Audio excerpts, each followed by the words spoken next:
Драги гледачи, добре дојдовте. Ви велам добре дојдовте во Скопското студио. Па така да сакам да ви најавам дека ќе не гледате и во Скопје, значи имаме ново студио каде што ќе се и преместуваме со одлични соговорници. А мој денешен соговорник кој што го започнува стартот на ова студио во Скопје, станува збор за нашиот познат степ-ап комичар, станува збор за Бојан Велевски. Бојан, ти благодарам пред се за одвоеното време што си дел од мојата емисија и што вака за почеток стартуваш токму ти, навистина ми е многу мило. Да, само тоа одлични, ја никад не сум бил одличен. Увек сум бил со тројки и четворки. Ама сум бил па со 10 просек на факултет, така што тоа ако го броиме задњото, може. Да го броиме одлични. Да, добро, може. Како си? Значи, неделава малце у тотален хаос, не поврзано со нашава работа, сосема нешто друго, не поврзано со уметност или нешто туку, така малце расеан, така што ако заспиам тука или ме снеман, не се потонам негде, значи знаеме зашто станува збор. Да. Бојан, ајде да почнеме од почетокот на твојата кариера, на твојата професија. Кажи ми какво детство имаше? Тебе сега спомена дека си бил со добар оценки. Ајде кажи ми нешто за твоето детство, за твоето школување. Јас имав тројки у принцип затоа што наше мало се снимаше цело лето и се некој рече добро лето е не си на школа. Ама не е точно, фаќаш и школа малце, значи јуни месец, последните 10 дена, па не последните, од крајот на мај, кога уствари се затвараат оценките, ако добро памтам, јас не бев никогаш присутен кога треба да се поправа, пример. Бев уаут. Друга работа е тоа што негде, почнуваше со снимање негде во јуни, меѓутоа подготовките почнува од април, значи текстови, учење, се бевме деца тогаш, се работеше со нас читачки проби, како што мислам сега возрастни работат читачки проби професионални глумци, не па деца. Меѓутоа тоа беше на стварно на ниво на америчка максимално професионална продукција, значи сега што е ова Netflix у моментов кај нас, што го гледаме у светов, тоа кај нас беше наше мало тоа време, значи буквално едно на најможно професионално ниво. И едноставно од април таму негде до август ти не постоиш. Мислам, станував у 5:30 со бајле, доаѓаше комбе да ме земе, пошто се комбе 5-6 души не собира, со 10 комбиња собира екипа, 15, не собира сите, одевме на сет, значи стануваш 5:30, 6:30 веќе си таму, 15 за 7, 7:30 више почнуваш да работиш, значи тоа немаше тука. Нема бегање. Завршува со снимање некој пат у 7 навечер, некој пат у 9, некој пат у 10. Значи идеш дома, легнуваш, спиеш и тоа е тоа. Тие денови кога си слободен, идеш да си ги видиш другарчињата кои што играат фудбал, ти не постоиш за нив, едноставно те нема нонстоп, доаѓаш дечки да играме фудбал, ти кажат па кај си ти тука цело лето.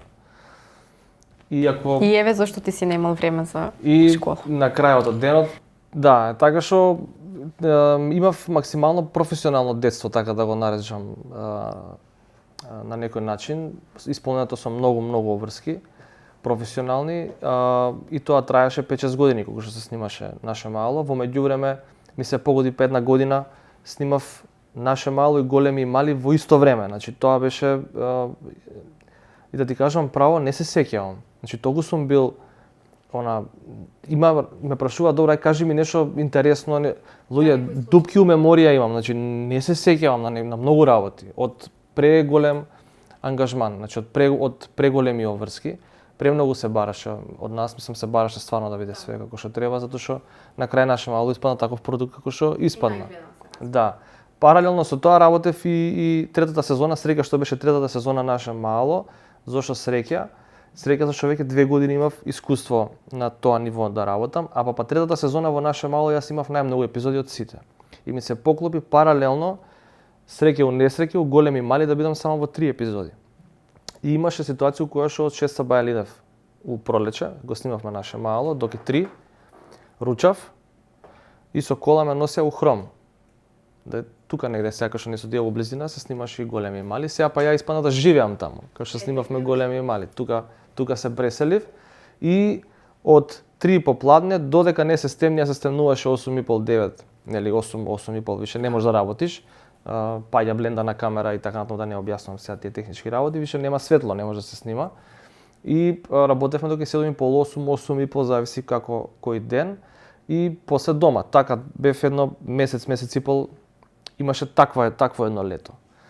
Така што само што завршив со наше мало, се запишав средно и немав многу избор ради тоа што оценките ми беа такви кои што ми беа, но ако некој сумљал у мене дали сум бил капацитетно дете или не, после па на факултет си дојде, да, све на... Биди едно време ја си сумљав, викам се како може пола одделение, знаеш, многу добри, одлични, ти тука се бориш многу добар, се бориш, знаеш, ама средното го поминав туку така еден на брзина, не ми беше битно, знаев дека ќе идам на драмски, бев убеден дека ќе ме примат и ете, така некако стигаме до факултет. Факултетот беше супер интересен, максимално напорен, првите 6 месеци ми се стварно голема травма на факултет.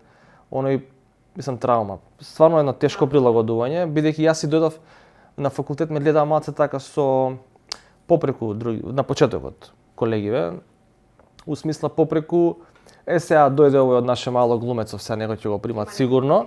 Абе него ќе го, да, татко му железница работи, мајка му житолог, смислам како ти кажам, сваѓаш, тоа што си имал ти мина труд за себе не е моја вина, стварно така се погодило, ми се погодиле коцките у животот и имав многу така првите 6-7 месеци година дена на факултет ми беа стварно многу травматични. После тоа веќе се зближивме, сите станавме како едно семејство, да речем, 12 души сме у класа.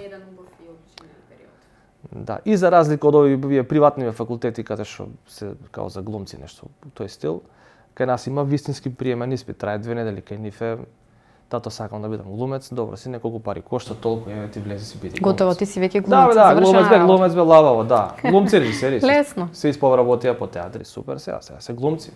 Сега во наше мало го глумеше Ице, дали со сите ти оние нели тогаш нели деца, нели? Дали се уште се дружите, дали се уште контактирате? Па имаше едно време каде што така се погодивме на факултет. Мали и Дарко се запиша едно време на факултет, јас само што завршив, они влегоа у прва година и тука на драмски имавме дружби, академска сцена, лево десно висев на факултет ја тој период, бев стварно на ФДУ ностоп во бифе, мислам. Немаш работа, немаш обврски, практично си слободен, не само што си завршил факултет. Тие оние обврски нешто кјулета, некој филмче, некоја представа, тоа е попатно. Идеш, работиш, завршува, немавме константни обврски кои што се имаме сега. Сега на пример, сите сме со деца, со семејство, со фамилии, со жени. Малку скратено време. Не е малку, не постои времето. Не постои времето, за жал. Мене денот треба ми фалат едно 10 сата у денот. Ама не да ги спијам, да бидам буден. Сега Бојан, ти си првиот македонски комичар кој што и првиот кој што си настапил пред хрватската публика. Какво беше тогаш чувството, како дојде до сета таа нели соработка? Што се случуваше? Мислам дека тоа беше 2012 година. Малку ќе се вратиме да ако си проверила, ако си истражила, тогаш ти подобро знаеш годината од мене, мислам дека 2012. 2011 е мојот прв настап негде така ноември месец, 24 ноември, нешто така, во еден ресторан, сега веќе не постои, можеме да го споменеме, Everyday во аеродром. И интересно беше што они тогаш почнува заедно, само што отвори ресторанот. Јас тука негде со клипчињата почнав да се појавувам и двајцата од аеродром, два нови почетоци, јас како комичар, они како ресторан, и некако се најдовме, се спојавме и тука тргна приказнава. Тоа е 2011. И ја во 2012 во Загреб отидов со 25 настапи зад себе, значи 0. 25 настапи зад себе и кога отидов таму чувствував огромен притисок. Инаку соработката дојде со тоа на тој начин што на мој настап во Jukebox, тогаш Jukebox беше единствено место во Македонија каде што можеш редовно да настапуваш. Стендапот беше underground, мислам, немаше осет кај кафичиве дека такво нешто постои, дека некој тоа го работи, не дека сега имаат осет, мислам, сега пак треба ни да се убедуваме со нив, али у принцип сега е многу сменето. Многу сменето, тогаш беше као стендап, сите гледаат што е тоа. Така да Jukebox беше едини кафичка што имаше редовно, бевме вртевме јас, Сашко Коцев, Горасти беше краток период, Едно време се појави Горан Ман и јас ми пиша, го повлеков, сакаше да се проба овој на Твитер Горан Ман, да. Маријан беше тука, Никола, значи тука се вртевме сите и тоа беше, Jukebox беше. На тој настап ми дојдоа некои луѓе сосема случајно од Хрвати, некој хрватска амбасада, нешто така, не се сеќавам баш најдобро. Они после настапот као јао што смо видели, јао супер ово све, да те поврземе ние со студио Смеха у Загреб. Ајде викам, поврзете ме. Па таа испадна после пријателка на еден мој многу близок колега, девојка, после жена му беше. И некако така се врза спонтано целата работа и значи им пратив една снимка во Загреб од мој настап од Jukebox, нормално. Дечките ја погледнаа, ми се јавија, ми рекоа окей, ово што смо видели е добро, да се договориме кога да дојдеме што како. После кратко време се договоривме и кога заминав таму, чувствував огромен притисок. Не дека сумљав ја у себе или не знам. Ништо од тоа не ми беше битно. Битно ми беше како ќе ја представам, како ќе ги представам колегите таму. Значи, сега може звучи вака као не знам, као многу скромно, као ето јас тој притисок го осеќав. Значи не ми беше битно дека е Загреб, не ми беше битно дека е таа публика која што веќе 3-4-5 години, 10, не знам колку више гледа стендап таму. Не ми беше ни битно, мислам ми беше битно што настапи во клуб каде што доаѓаа светски ѕвезди, значи едни од најголемите ѕвезди или настапиле во клубот или биле во соработка со луѓето кои што го држат клубот, значи ги донале во Загреб или во Лјубљана и така натаму, бидејќи тоа беше врзана работа, тогаш Загреб и Лјубљана го држаа клубот заедно. И ништо тоа не ми беше многу важно, најважно ми беше како ќе помине настапот, бидејќи е прв. Со тоа ја отвараме вратата на македонско-хрватска соработка. Многу беше битно да помине добро затоа што сепак ти ги представуваш сите. Сите што у тој момент се бавеа со стендап. У тој момент поактивен беше Сашко, јас и Никола и Маријан бевме активни. Весна Беби тука негде чатпат идеше, Сашо Тасевски чатпат, Тони Михайловски многу ретко, но сепак ги представуваш сите. Тоа за мене беше притисокот. Како јас ќе ја представам македонскава сцена пред публика која што секој ден таму од понеделник до недела има секој ден, освен понеделник уствари, од вторник до недела има секој ден стендап. Значи ние друга планета е тоа за нас.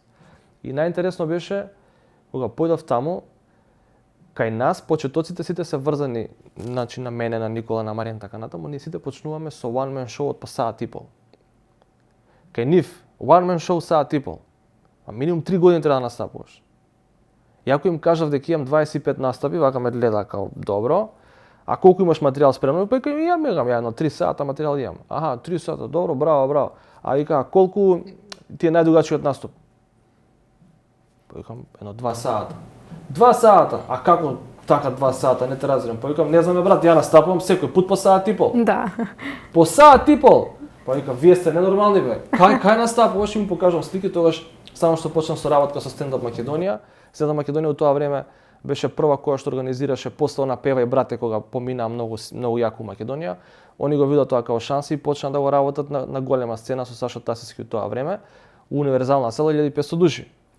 И сега Сашко помина 6-70 изведби, 3-4 различни представи, публикава се троши. Ме сваѓаш се, тоа се 7-8 илјади луѓе. Значи стендап у Скопје, мислам, како ти кажам, тоа у тоа време беше не знам, многу ретко. И они почнаа да го менјаат форматот, почнаа да убацуваат и други играчи, мене, Никола, не знам, Весна Беби, пробавме, не знам кои сега други беа таму наредени. И кога им покажаме ја викам, ја настапам тука 1500 души, овдека ја што збориш, па вика вие сте многу напред. Па вие како пред 1500 души леле, ја вика да настапам пред 1500 души, вика ја не знам како ќе издржам тоа леле, кој страф е тоа, кој ова, кој она. На крај настапот помина супер, зборев на српско-хрватски, бев стварно многу добро спремен во однос на тој дел со јазикот. Се трудев тоа да бидев најблиску до тоа нивното што може. Грешка ми беше тоа, немаше потреба, они многу сакаат, многу им е симпатично кога ќе утнеме ние, пошто сме македонци, кога ќе им утнеме, ние сме им на нив, како ти кажам, екзотични сме им. На хрвативе така, некако не доживуваат маца така, пошто сме на југ, сме маца така поекзотични, посебно овој дел пурирски од Загреб. И кога завршив таму, помина супер настапот, веднаш добив нови датуми кога можам да одам. Јас на моја иницијатива инсистирав да им ги дадам контактите од сите мои колеги, значи им дадов мејлови, телефони, во тоа време Facebook беше најактуелен, Фејсбуци, им дадов све, еве ги сите колеги, контактирајте ги, викајте ги, зашто уште од тој момент сватив дека јас сам не можам да направам крупна промена, колку поише не има на Балканот, колку повеќе настапуваме, толку повеќе ќе не има и толку повеќе ќе не бараат. Како македонци, за жал, уште не сме се пробиле како што треба. И сега, Бојан, со тек на разговорот, можам да претпоставам дека си скромен и дека сакаш да помогнеш и на другите. Колку веруваш во тоа вистинско пријателство и дали денес постои, затоа што знаеме во какво време живееме, знаеме дека секој се интересира за туѓиот живот. Што мислиш ти околу тоа? Дали постои вистинско пријателство? Дали може во денешно време некому да се верува или, например, да речеме дека може да се довери некоја тајна некому? Тајна не може да довериш, мислам. Тоа чим ја кажеш више не е тајна. Да, веќе сите ќе дознаат. Тоа е завршена работа. Мислам, чим ја кажеш не е тајна. Завршена приказна. Тоа зависи за кого е наменето. Ако тајната треба да остане меѓу двајца, така, јас и ти имаме некоја тајна, треба да остане меѓу нас. Значи од мене и од тебе зависи. Има таква тајна, имаш твоја лична тајна. Сега, ако имаш твоја лична тајна, треба да си ја чуваш за себе, според мене, без разлика дали тој до тебе ти е брат, сестра, татко, мајка. Мислам дека најбитно е тоа што сметаш дека треба да остане за тебе, треба да остане за тебе. Тоа што сметаш дека би можел да го споделиш или мораш да го споделиш, ќе го споделиш. Да. Околу пријателството, мислам дека оние што не се од деца останати другари од времето и мислам дека тука негде од прилика се тесни тој круг, многу малку луѓе може после тоа во овие години да влезат во тој круг, мада можам да ти кажам дека сум среќен што еден или двајца или тројца имаат влезено во тој круг кај мене, што за мене е голема бројка, не за мене као за мене, туку според мене е голема бројка во време во кое што живееме, така што децава, кога сме биле деца, тие другари што си останал контакт со нив и со текот на времето едноставно гледаш кога ти е тешко, кој ти се наоѓа. Значи тука е моментот и не смееш да заборавиш тоа, не смее да ти се случи да заборавиш кога некој ти помогне, кој ти побара помош, треба да направиш се што можеш. Ако не можеш, ама и кога не можеш треба да се потрудиш. Така. Бојан, твојот мотив е сепак нели публиката, од каде ја црпиш сета таа инспирација? Па со корона многу знаеме дека нели може да биде напорна сета таа работа. Со корона многу време ми се отвори. Значи некако многу слободно време. И мислам не бев навикнат на тоа слободно време. Сега веќе го пополнив и тоа слободно време, сега практично го немам. Но кога почнавме со коронава, со оглед на тоа дека 17, 18 и 19 година, јас имам нека ми простат колегите ако грешам, меѓутоа според оно што го гледам на терен и според оно што го сработивме ние тие 3 години, мислам дека имам убедливо најмногу настапи во Македонија. Еве да оставам простор да не е така. Меѓутоа клупски настапи, како ти 17 година имав 72 клупски настапи, 18-19 се меѓу 50 и 60 годишно. Само кафичи, клубови, дискотеки, лонч барови, пабови така натаму. Не броиме тука настапи на оние што го почна стендапот на свадба, тоа не го броиме, не броиме корпоративни забави, годишнини од фирми, тимбилдинзи, тоа ништо не броиме. Сега броиме само настап, контакт со твоја публика што доаѓа да те види. Во кафич, во театар, во сеедно. Така да, јас тогаш ме немаше на интернет. Значи јас не постоев. Значи фан страната ми беше Биро за информации. Идеме таму, тој датум, толку саат, ако има карта, тоа е карта, телефони, резервирате си маси, се гледаме. Толку. Кога се отвори коронава, нема настапи, све ти се откажа, све се помести, све се измести и најнаш се соочуваш со еден простор кој што не знаеш што да му правиш. И тука веќе се ослободува. Јас 2 недели се одморив, ништо не правев, спиев буквално 2 недели.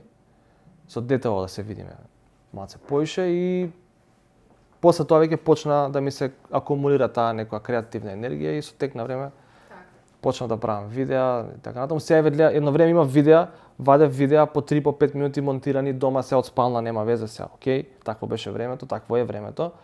Меѓутоа се и тие ги нема, значи веќе го пополнив и тој простор што го имав, сега имам кратки видеа, додека го љулјам Малиов или додека се шетам низ град, се снимам, да, и тоа па немам време. И тоа е се. Така. Сега Бојан, ти нели спомена нели самиот за ситуацијата со COVID-19, твое лично мислење и став.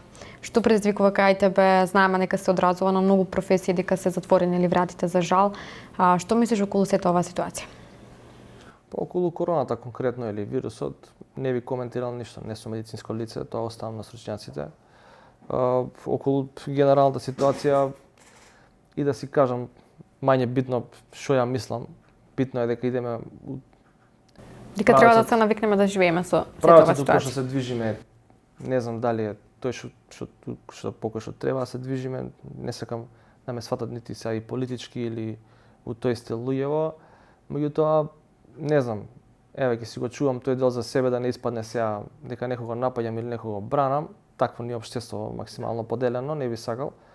Во мојот став може да го видат на видеата, мислам таму е мојот став. Значи буквално оние видеа што се најгледани, во тие видеа сум најбрутален, ама најбрутален не у стилу да ги пцујам или да им викам, туку сум најбрутален во нервозата и гневот што ми се појавува кога некои работи се тераат така како што се тераат, да не речам некој тежок збор. Така што таму е мојот став и таму ќе го видат луѓето она што јас го мислам, да не го сега парафразирам, во видеата ќе се насмеат, ама испод видеата ако некој не ги гледа само хи, ако ги погледнеш уште еднаш ќе видиш дека има стварно еден сериозен став во секое видео. Оние зборам што ги правев кризни штабови, не знам, сега со коронава мерки на друго, значи се таму е еден став кој што не сум го направил јас затоа што сите викале уа, туку сум го направил затоа што сум размислил што стварно не чини. Ме разбираш? Така што таму е мојот став. Нека отворат на фанпејдж на Facebook Бојан Велевски, нека се отворат, има видеа еден куп. Нека почнат таму одоздола од април месец, па наваму има интересни работи, ќе се насмеат. Токму тоа сакав и да те прашам, нели во твоите видеа може секој нели да се пронеде да речеме, а дали досега си се соочил со некоја критика или некој негативен коментар и како реагираш на сето тоа? Знаеме нели дека го искажуваш својот став и секој имаме нели право да си го кажеме нашиот став. Дали ти се соочил со нешто такво? Види, негативен коментар, види сега, например, еве ти кажам, правам сега, например, видео за ова што беше ротација, гости, 4, нели, до 4. Сега правам еден многу таков едноставен коментар, мислам, едноставен хумор, тоа не е, не знам што, си кажувам, идам на гости, чекам надвор, дремам надвор пред врата, луѓе опоменуваат, мислат дека сум лопав, а ја уствари ротирам, го чекам да искочи перо да влезам, ја лапам руска кифличка, саламче, кашкалче, ракијата и искачам. Треба перо да влезе, така? Да. И толку е. И што е сега тука проблематично? И се имаш тука луѓе, ти ли ќе кажуваш, не знам што, и сега ги отвараш луѓе, ги гледаш. Значи, викам, добро, ајде, окей, го гледаш. Да, да го видиме човекот. Сега да не судам ја вака по Facebook профил, да не судиш сега вака, ама се сликал, седнал, го турил детето у скут, земал пивото, го турил детето у скут, пивото тука сликано, жена му се ведна да влезе у кадар таму, ваква искривена. И тука од самата слика ствари сваќаш што е муабетот. Не ја почитуваш жена му, прво, зошто се криви жената? Второ, како може детето со алкохол да го сликаш? Трето, граматички напишаното е крајно неписмено. Еднакво на, дечко, ти не си за на фан странава. Значи ти ако овој наједноставен хумор, најприземен, како да го кажам сега, прост, едноставен, мислам, најсимплифициран, не знам како да го значи како да ти кажам, 5 реченици. Ако ти не сваќаш у што е поентата од тие 5 реченици и не ти текнува дека треба не да ти текне се насмеш, него едноставно он го сваќа тоа озбилно. Ти ли ќе кажеш сега мерки? Што понатаму ја заправам со тој човек? Треба ли да пробав на двотореца да им објаснам, другари? Значи, земи прво граматика, да почнеме од ова што го читаме дека. Земи граматика, второ Види деление. како е. Граматика, второ деление. Почни си точки, запирки, литературни зборови, да ми пишува помочко. Што е тоа помочко? Ја го гледам тој збор. Постои ли тој збор?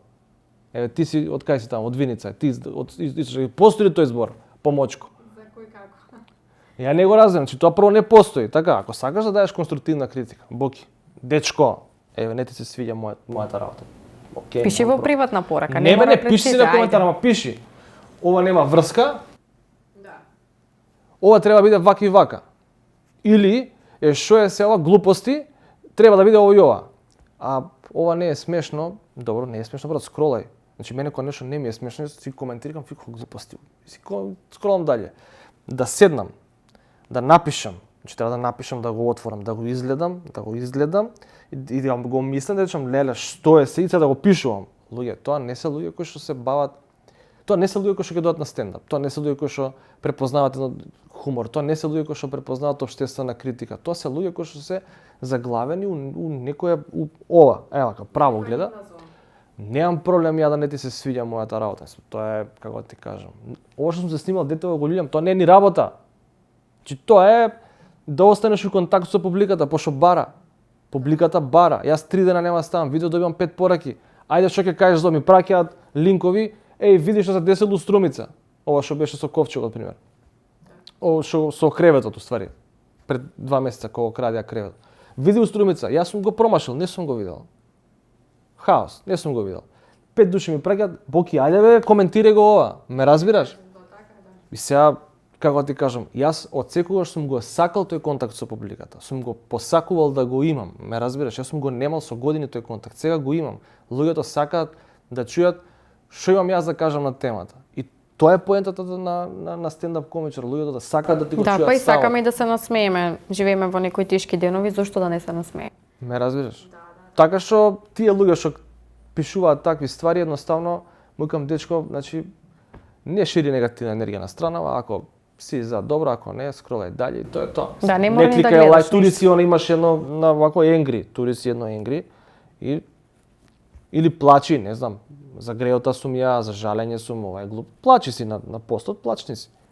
20 да. луѓе коментираат, се смеат, си отвараат дебати меѓу себе и се убацува еден и ја руши целава слика. Мислам, нека ја руши, ама нека ја руши со конкретно нешто. Да, така е. Сега, нели ги спомнавме твоите видеа, го искажуваш својот став, своето мислење. Кажи ми што најмногу те иритира? Нелогичноста ми иритира. Значи тоа што не е логично ме вади од такт. Нелогични работи. Јас знам дека мерките колку и да ги пример за меркиве сега актуелни се. Колку и да ги мериш, да ги тураш на кантар, една со друга некоја од оваа страна со оваа страна ќе се контрадикторни. Тоа е неизбежно, луѓе, значи тоа е џабе ние се лутиме за све. Јас тргам од себе. Првиот бран кога се лутевме се исмевавме со сите глупости, сега кога се навратам,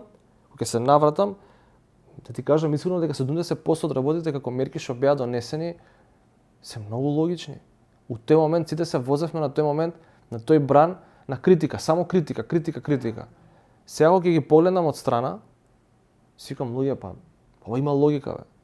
70% од овие ствари имаат логика. Сега, моментот е што ние како народ сме таков народ да логиката, да има логика, добро, не е битно. Тоа е најбитно. Ова што нема логика, тоа ние го правиме најбитно. Ме разбираш? Нормално е таа природна реакција затоа што на луѓето тоа што не има логично им смета. Ти го руши, ме разбираш, функционирањето ти го руши, односно тоа што е сега маска на отворено. За мене тоа е конкретно пример тотално непотребна работа. Ке седиме сега у кафана, тука ќе пиеме, ќе се гушкаме, ќе му викаме на музиката дојди вамо, ќе му лепиме песотки на чело. А на отворена И треба. ќе искочиме од кафана. Сме размениле прсти, раце, сме се бациле, сме се гушнале, сме се све и ќе искочиме ќе туриме маски. И што правиме сега? Тие моменти на пример се нелогични. Тие нелогични работи ме вадат од так да речем на некој начин. Ама меркиве генерално не ги коментирам до тој степен и нешто што коментирам гледам да биде онака ублажена форма, да биде чисто онака да не ја критизираме меркава, туку да најдеме некој начин да измислиме ева како ова со ротацијава, сега си смислуваш ти ситуација со меркава, ме разбираш, си правиш некоја имагинарна ситуација што нема никад да се деси. Ова со ја чекам пред врата, он влага. Тоа никад нема да се деси, ме разбираш, ама гледам сега од тој аспект, пошто не сакам и од друга страна да ги пошто тоа види, пази, тоа го спушта колку и да е хумор или зафрканција, тоа сепак спушта кредибилитет. Многу луѓе гледаат, знаеш. Да. Тие луѓе што работат таму се утепуваат од работа. И стварно, како ти кажам, гледам веќе стварно да не сметам на тоа. Сакам на некој, дури некој пат намерно не коментирам и сакам да им кажам дека со тоа што не коментирам, јас всушност им давам поддршка, да знаат. Значи, Да, не е да. као сега да напишам ја поддршка, пошто глупо е. Вака не коментирам. Со тоа им давам поддршка, сакам чисто да разјасним ако некој ми се налутил од Да знае. да, од комисија или нешто слично.